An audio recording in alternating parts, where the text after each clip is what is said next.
A few seconds later, the bomb exploded, blowing me back at least 10 feet and killing a great many men.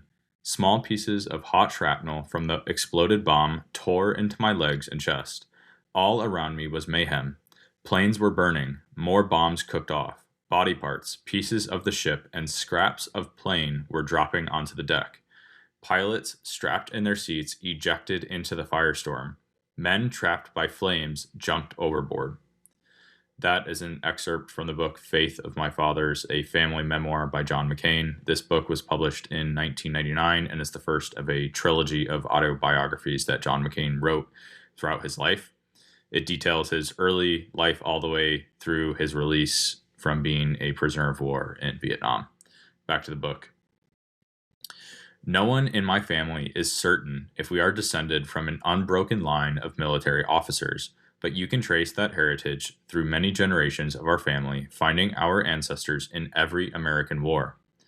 As a boy and young man, I may have pretended not to be affected by the family history, but my studied indifference was a transparent mask to those who knew me well. As it was for my forebears, my family history was my pride. Whenever I heard my father or one of my uncles refer to an honored ancestor or notable event from our family's past, my boy's imagination would conjure up some future day of glory when I would add my own paragraph to the family legend. It isn't difficult to see how this legacy influenced his decisions to go to the Naval Academy, seek out a combat deployment in Vietnam, and then ultimately volunteer for combat missions. And in describing his father, back to the book here, he read and reread the biographies of historical figures whose lives he felt would always be an inspiration to others. I heard some man make a statement one time not so long ago, he once recalled, of a popular futurist, that reading the lives of great men was somewhat a waste of time because this was past history. Well, this is stupid on the face of it, because one of the real factors of life is what you learn from reading about the lives of great men, because there are certain fundamentals of human relationships that never change. My father never ordered me to attend the Naval Academy, although I am sure we must have talked about it from time to time. I cannot recall the conversations. There are no scenes in my memory of sitting in my father's study, listening to him expound on the virtues of an academy education, or explain the reasons why I must follow him to Annapolis as he had followed his father. Neither do I recall any arguments with my parents about my wanting to consider an alternative future. I remember simply recognizing with my eventual enrollment at the academy as an immutable fact of life and accepting it without comment. So McCain's time at the Naval Academy was a bit less than impressive, and the book details countless stories of his rebellion, friction with authority, and demerits conferred upon him by the Naval Academy that ultimately almost results in him being expelled on multiple occasions. Although this clearly does not impact his success in the Navy or as a politician later on in life. A few months later, I stood amid a sea of Navy whites, fifth from the bottom of my class, listening to President Eisenhower confer our degrees, exhort us to noble service on behalf of the Republic, and commission me an ensign in the United States Navy. One day, I got word that Paul Fay, Under Secretary of the Navy at the time, was coming to visit. After a round of meetings, Fay wanted to play a little tennis to relax. I was asked to play with him. After tennis, we went swimming at the Officers Club. I took the opportunity to ask the Undersecretary if he could help get me a combat tour in Vietnam. A few weeks after Fay returned to Washington, I got a call from one of his aides informing me that I would be sent to Vietnam, but not before I had finished my current rotation. I decided to put in for a transfer to Meridian, Mississippi, where as flight instructor at McCain Field, I could fly more in preparation for my combat tour. So there are countless examples of McCain's volunteering for service throughout his life, especially service that would put his life in danger. And this request in particular will lead him to multiple near-death experiences and ultimately not leaving Vietnam for the next 6+ years. Shortly before 11 on the morning of July 29th, 1967, on Yankee Station in the Tonkin Gulf, I was third in line on the port side of the ship. I took my helmet back from Tom, nodded at him as he flashed me a thumbs up, and shut the plane's canopy. In the next instant, a Zuni missile struck the belly fuel belly fuel tank of my plane, tearing it open and igniting 200 gallons of fuel that spilled onto the deck, and knocking 2 of my bombs to the deck as well. I never saw Tom Ott again. Stray voltage from an electrical charge used to start the engine of a nearby F-4 Phantom, also waiting to take off, had somehow fired the 6-foot Zuni from beneath the plane's wing. At impact, my plane felt like it had exploded. I looked out at a rolling fireball as the burning fuel spread across the deck. I opened my canopy, raced onto the nose, crawled out onto the refueling probe, and jumped 10 feet into the fire. I rolled through a wall of flames as my flight suit caught fire. I put the flames out and ran as fast as I could to the starboard side of the deck. Shocked and shaking from adrenaline, I saw the pilot in the A4 next to mine jump from his plane into the fire. His flight suit burst into flames. As I went to help him, a few crewmen dragged a fire hose toward the conflagration. Chief Petty Officer Gerald Ferrier ran ahead of me with a portable fire extinguisher. He stood in front of the fire and aimed the extinguisher at one of the 1,000-pound bombs that had been knocked loose from my plane, and were now sitting in the flames on the burning deck. His heroism cost him his life.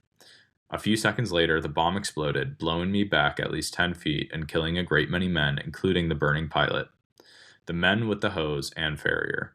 Small pieces of hot shrapnel from the exploded bomb tore into my legs and chest. All around me was mayhem. Planes were burning, more bombs cooked off, body parts, pieces of the ship, and scraps of plane were dropping onto the deck. Pilots, strapped into their seats, ejected into the firestorm. Men trapped by flames jumped overboard. More Zuni missiles streaked across the deck. Explosions tore craters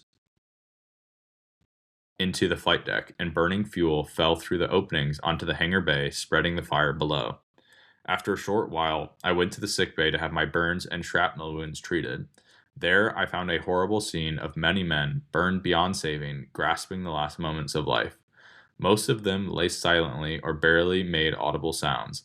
They gave no cries of agony because their nerve endings had been burned, sparing them any pain. Someone called my name. A kid, anonymous to me because the fire had burned off all his identifying features. He asked me if a pilot in our squadron was okay. I replied that he was. The young sailor said, "Thank God," and died. I left the sickbay unable to keep my composure. The fire on the flight deck was extinguished that first afternoon, but the last of the fire still burned below deck 24 hours later. By the time the last blaze was brought under control, 134 men were dead or dying. Dozens were wounded. More than 20 planes were destroyed. And if that experience was not enough, later in that same year, in October of 1967, John McCain takes off for the fateful flight that will leave him fighting for his life, enduring torture, and solitary confinement as a prisoner of war in Vietnam. In the early morning of October 26, 1967, I prepared for my 23rd bombing run over North Vietnam. President Johnson had decided to escalate the war. Today's attack on Hanoi was to be an Alpha Strike, a large raid on a military significant target, involving A4s from my squadron and our sister squadron. The day before, I had pleaded with Jim Bussey, the squadron's operations officer who was responsible for putting the flight schedule together, to let me fly the mission. Hanoi, with its extensive network of Russian-manufactured SAM sites, had the distinction of possessing the most formidable air defenses in the history of modern warfare. I was about to discover just how formidable they were. A SAM appears as a flying telephone pole, moving at great speed. I recognized the target sitting next to the small lake from the intelligence photographs I had studied. I dove in on it just as the tone went off, signaling that a SAM was flying toward me. I knew I should roll out and fly evasive maneuvers when I heard the tone. An A4 can outmaneuver a tracking SAM, pulling more Gs than the missile can take, but I was just about to release my bombs when the tone sounded. And had I started jinking, I would never have had the time, nor probably the nerve, to go back in once I had lost the SAM. So at about 3,500 feet, I released my bombs, then pulled back the stick to begin a steep climb to a safer altitude. And the instant before my plane reacted, a SAM blew my right wing off. I radioed, "I'm hit," reached up and pulled the ejection seat handle. I struck part of the airplane, breaking my left arm, my right arm in 3 places, and my right knee. I came to when I hit the water. Wearing about 50 pounds of gears, of gear, I touched the bottom of the shallow lake and kicked off with my good leg. When I came to the second time, I was being hauled ashore onto bamboo poles by a group of about 20 angry Vietnamese. A crowd of several hundred Vietnamese gathered around me as I lay before them, shouting wildly at me, stripping my clothes off, spitting on me, kicking and striking me repeatedly. When they had finished removing my gear and clothes, I felt a sharp pain in my right knee.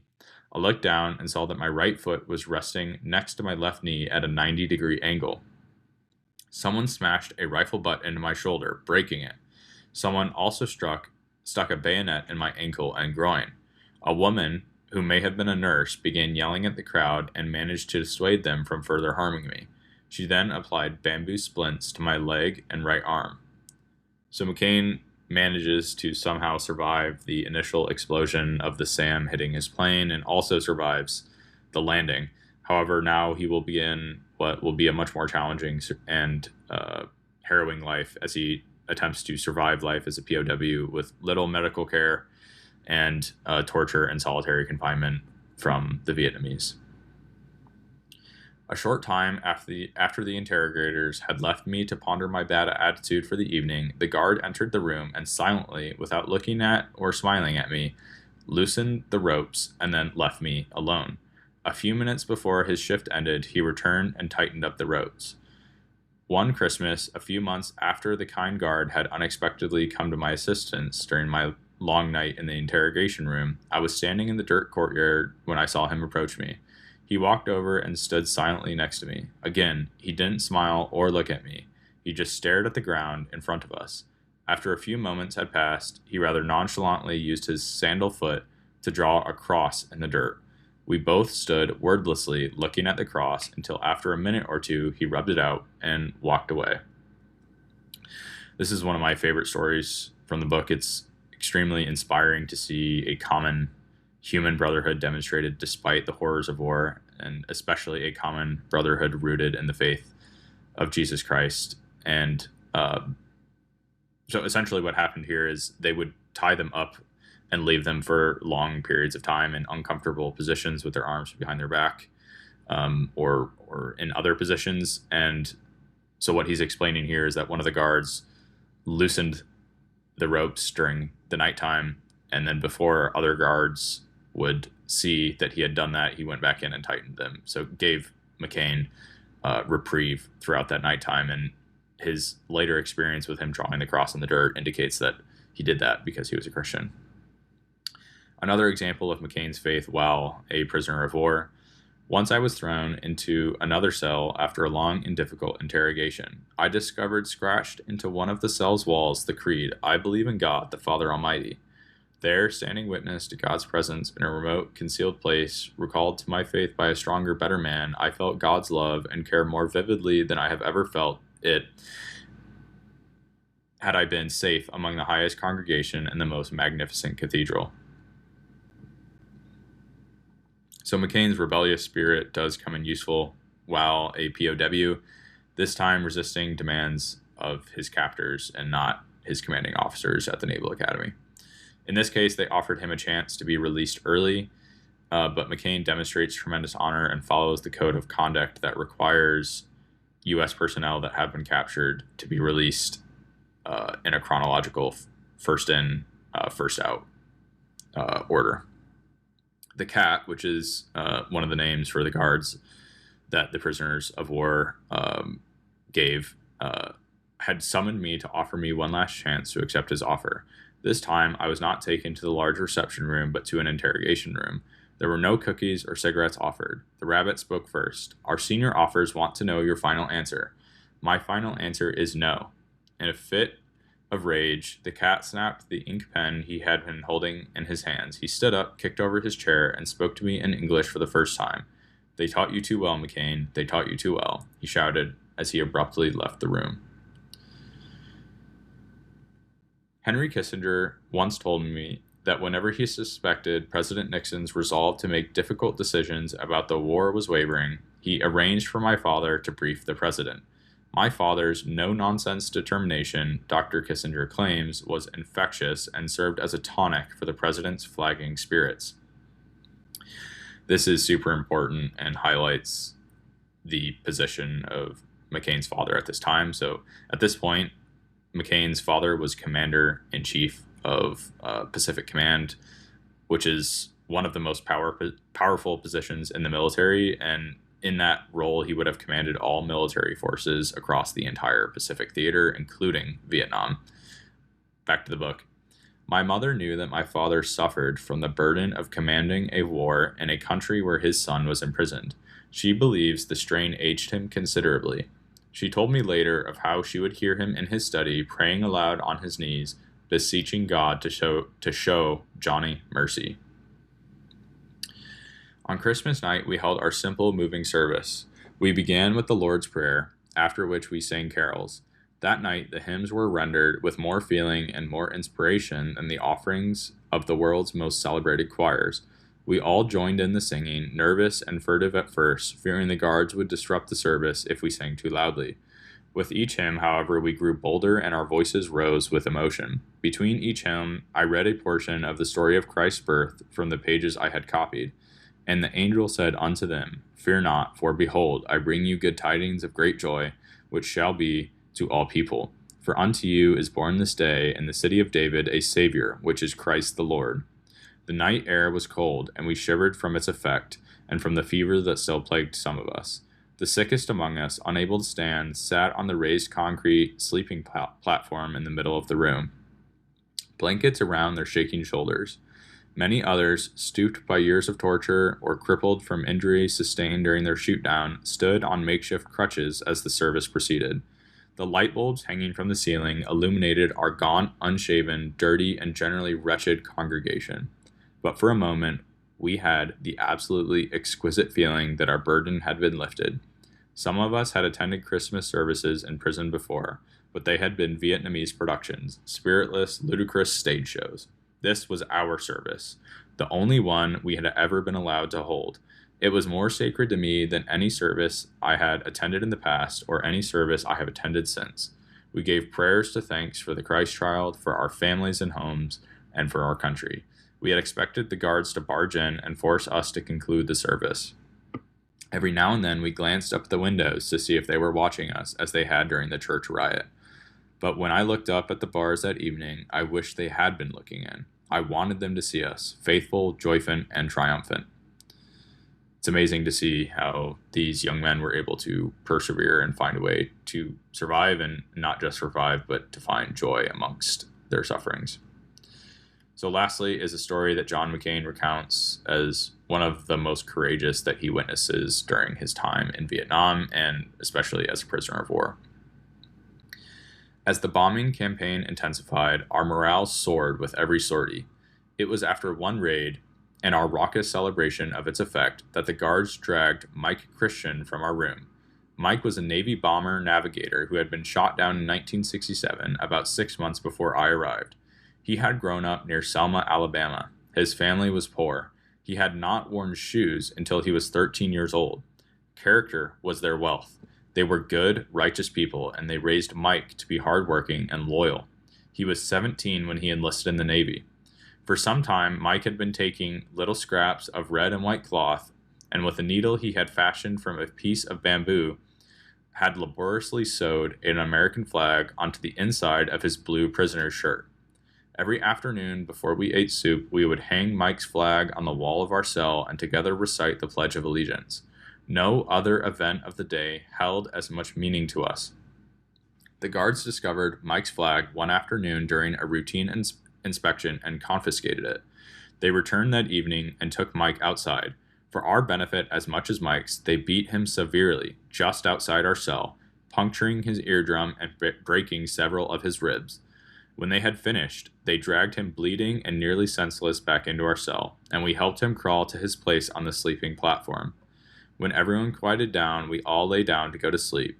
Before drifting off, I happened to look toward the corner of the room where one of the 4 naked light bulbs that were always illuminated in our cell cast its light on Mike Christian. He had crawled there quietly, while he thought the rest of us were sleeping.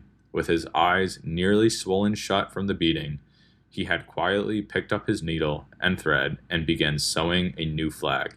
I witnessed many acts of heroism in prison, but none braver than that. As I watched him, I felt a surge of pride at serving with him, an equal measure of humility for lacking that extra, irrational courage that distinguished Mike Christian from other men. Finally, in 1973, the Paris Peace Accords are signed, and John McCain is released from captivity with his fellow POWs.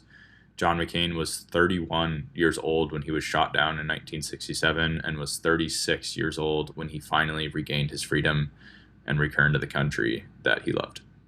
That is where I will leave it. Deo gratias.